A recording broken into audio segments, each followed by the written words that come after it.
2029లో మళ్ళీ ఇక్కడ దగ్గుపాటి ప్రసాద్ బ్రహ్మాండమైన మెజార్టీతో గెలిచాలా, పెద్ద మెజార్టీతో గెలిచాలా. అదేవిధంగా ఇక్కడ ఉన్నటువంటి కాన్స్టిట్యూషన్లో ఉన్నట్టు పక్కన ఉన్నటువంటి నియోజకవర్గాల్లో నాయకులు కూడా తెలుసు మీకు అందరికీ, అంత పాత వాళ్ళే. వాళ్ళు కూడా పార్టీ కోసం ఎంతో కష్టపడి పనిచేసినటువంటి పెద్దలు ఎంతోమంది ఉన్నారు. అటువంటి నాయకులు మర్చిపోకూడదు. మనం చూసాం, మనందరం పార్టీ కోసం ఆ రోజు కష్టపడితే పార్టీ ఆఫీసర్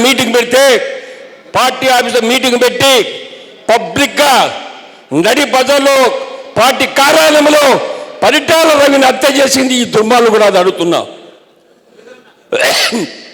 ఈ దుర్మార్గుని బాధ్యత ఉందా లేదా? ఈ యొక్క బాధ్యత జగన్మోహన్ రెడ్డి మీద ఉంది. జగన్మోహన్ రెడ్డి హత్యా రాజకీయాన్ని కొత్త కాదు. వాళ్ళ జీవితమే తాత మొదలుకొని వాళ్ళ కుటుంబం అంతా హత్యా రాజకీయాలు బతికారు. ఆస్తులు గుంజుకోవడం, కబ్జాలు చేయడం ఎన్నో జరిగినాయి. ఇవాళ చూస్తున్నాం, Bengaluru palace, Hyderabad palace, Vijayawada palace, London palace, ఇన్ని ప్యాలెస్లు కట్టి ఏం చేస్తావు అడుగుతున్నా. లాస్ట్కు నిన్ను కాల్చేది ఆ కట్టెల్లో చచ్చేది నువ్వు. లాస్ట్గా కట్టెల్లోనే కాలేదు నువ్వు. నీ తండ్రి ఏమయ్యాడు? ఇవన్నీ గుర్తుంచుకో. చంద్రబాబు జోలికి వచ్చినా, లోకేష్ జోలికి వచ్చినా ఇంకా ప్రజలు నుండి పొరకలతో కొడతారు. ఆడవాళ్ళు రెడీ ఉన్నారు. నువ్వు పాదయాత్ర చేస్తే పొరకలతో కొట్టడానికి రెడీ ఉన్నారు.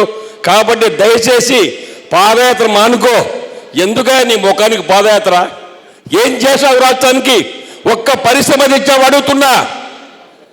పక్కన ఈ యొక్క అనంతపురం జిల్లాలో కియా మోటార్ వస్తే పక్కన అక్కడ ఆ కియా మోటార్లో ఉన్నటువంటి అనుబంధ సంస్థలు కూడా పారిపోయినది ఈ దెబ్బకి దుర్మార్గుడు చూసి. ఒక్క పరిశ్రమ రాలేదు.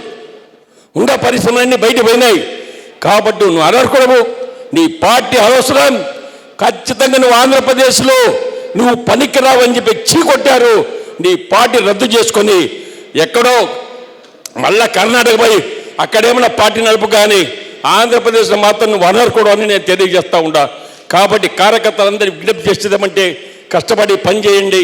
మళ్ళా మేయర్ సీట్ ఖచ్చితంగా మన కైవసం చేసుకొని 2029లో పచ్చ జెండా అనంతపురం జిల్లాలో 14 సీట్లు జెండా ఎగరేసి పార్టీ కష్టపడతాన్ని కోరుకునే సెలవు తీసుకుంటున్నాను.